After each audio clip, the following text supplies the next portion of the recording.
Assalamu alaikum class. Today we are here with our chapter number 2 of unit 3, that is application of forces. Application of forces mean how we will apply forces. तो जैसे कि हमने आपको बताया था पहले कि force, what is a force. Force can also move things faster.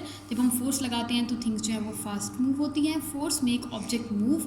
सबसे पहली बात है कि फोर्स से ये फोर्स लग रही है, मैं पेंसिल को जो इस तरह मूव कर रही हूँ ये मेरी फोर्स लग रही है, ठीक है. Force can change the direction of moving object. अब देखिए फोर्स मेरी डायरेक्शन पेंसिल को मूव करने की ये है, बट जब मैं फोर्स लगा के इस डायरेक्शन में आ जाऊँगी तो ये क्या हुआ कि फोर्स की वजह से मैंने डायरेक्शन चेंज कर ली है मूविंग ऑब्जेक्ट की. A force can change the shape of an object. यानी कि जैसे कि आप देख सकते हैं फोर्स लगा रहे हैं इस लेमन पे. जब आप लेमन स्क्वीज़ करते हैं तो उसकी शेप क्या हो जाती है. जब आप बहुत ज़्यादा फोर्स लगाते हो तो डेफिनेटली उसकी शेप चेंज हो जाती है. अब हमें ये लर्न करना है कि फोर्सेस क्या होती हैं, कब पुश होती है, कब पुल होती है. It doesn't mean that force can only be move in straight line. हमें ऐसा हमेशा नहीं होता कि फोर्स हमेशा स्ट्रेट लाइन में जाती है. हमें मूव करने की कहीं पे पुश होता है, कहीं पे पुल होता है. जैसे कि आपको जिस तरह की ये सारे कुछ पॉइंट्स में बता चुके हैं कि थिंग्स को फास्टर मूव कराना, ऑब्जेक्ट को मूव कराना, डायरेक्शन इवन चेंज कराना या शेप चेंज कराना. अब हमारी बात होती है जैसे कि फोर्सेस में हमें पता था कि ऑब्जेक्ट मूव होते हैं. ग्रेविटी की बात हो रही है. वाई ग्रेविटी इज़ यूजफुल, ठीक है. और earth is round and spins continuously due to force of gravity. आपको पता है अपने सोलर सिस्टम के बारे में, ठीक है. हम एक सारे प्लैनेट्स हैं और सन के इर्द गिर्द रिवॉल्व करते हैं, स्पिन करते हैं, ठीक है. हमारी अर्थ कॉन्टीन्यूस स्पिन करती है विदाउट टेकिंग अ गैप. और ये क्यों अपने एक स्पेसिफिक ऑर्बिट पे, अपने स्पेसिफिक ट्रैक पे स्पिन कर रही होती है. Why? Because due to the force of gravity. Gravity एक बहुत यूज़फुल और इम्पॉर्टेंट है. अगर ग्रेविटी ना होती तो हमारी अर्थ शायद कभी भी यहाँ पर प्रॉपर वे में सर्कल ना ले रही होती. इवन वो क्लैप्स या किसी और के साथ टकरा के या कुछ भी हो सकता था. Force of gravity is useful because our whole workings are depending on it. Force of gravity क्यों ज़रूरी है? क्योंकि हमारी डेली लाइफ अभी हम जो कर रहे हैं, जो आप अभी घर में कर रहे हैं, या जितने भी सुबह से शाम तक, रात तक हमारे काम होते हैं, वो सारी चीज़ें या होल वर्किंग जो हमारी होती है वो डिपेंड कर रही होती है ग्रेविटी पे. If the force of gravity destroyed we can not walk, right, sit and even eat. जैसे कि आपको बताया गया है कि ग्रेविटी इतनी इंपॉर्टेंट है. अगर ये फोर्स ना हो तो जैसे कि देख सकते हैं इधर ना हो तो हमारी अर्थ तो कोलैप्स कर जाएगी, हमारा प्लैनेट कोलैप्स कर जाएगा किसी और प्लैनेट के साथ. इसी तरह ना हम खड़े हो सकेंगे, ना हम खा सकेंगे, ना लिख सकेंगे, ना इवन बैठ सकेंगे. Nobody can fall of the earth because of gravity. जो आज हम खड़े हो जाते हैं ज़मीन पे, अपने पाँव पे खड़े होते हैं फ्लोर के ऊपर, तो क्यों, किस वजह से खड़े होते हैं? ग्रेविटी की वजह से. आपने अक्सर मूवीज़ देखी होंगी स्पेस शिप्स की. जब वो स्पेस में जाते हैं तो they are all like kind of flying in the space. तो उसमें क्या होता है, हमारे पास ग्रेविटी नहीं होती. आपने देखा होगा हम पानी लेकर जब अब इवन शॉवर लेते हैं, कुछ पानी हम अपने सर पे डालते हैं तो it go straight down to the our feet. लेकिन अगर आप स्पेस में ही कर रहे हो तो वो पानी भी आपके साथ क्या होता है, ऊपर हवा में उड़ना शुरू हो जाता है. तो इससे पता चलता है कि ग्रेविटी कितनी हमारे लिए इम्पॉर्टेंट है.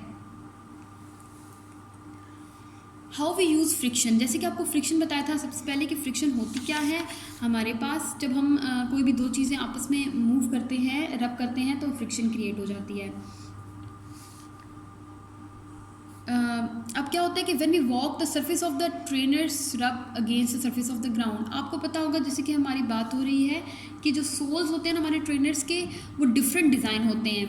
यानी कि उनके जो सरफेस होती है वो क्या होता है कि of the trainee rub against the surface of the ground it creates friction and you can walk easily without slipping. यानी कि जो हमारे स्लीपर्स के नीचे आपने देखा होगा एक सोल लगी होती है, वो डिफरेंट होती है. क्योंकि ये सारी बात जिस तरह कि आपको बताया कि अभी फ्रिक्शन की बात हो रही है एक सरफेस के ऊपर मूव करना. तो जैसे अब जब हम चलते हैं सरफेस के ऊपर तो फ्रिक्शन क्रिएट होती है ताकि हम इजीली मूव कर सकें. मैंने जैसे आपको पहले बताया था स्मूथ होगा तो हम लोग इजीली फ्रिक्शन, स्मूथ फ्रिक्शन होगी.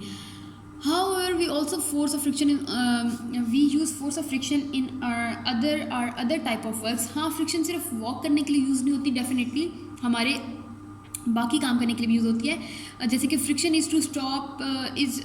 To stop is also required on a bicycle. यानी कि अगर हम बाईसाइकिल को भी देखें तो हमारे जो ब्रेक पैड्स होते हैं उसको हम अगेंस्ट रब करते हैं रिम के, तो व्हील जो होता है वो कॉज करता है फ्रिक्शन और इससे स्लो डाउन हो जाती है हमारी बाईसाइकिल और इवेंचुअली यानी कि स्लोली वो स्टॉप हो जाती है. Magnets in our life. Magnets की बात होती है तो आपने देखा होगा हम अपने अक्सर रेफ्रिजरेटर पर मैग्नेट्स लगाते हैं।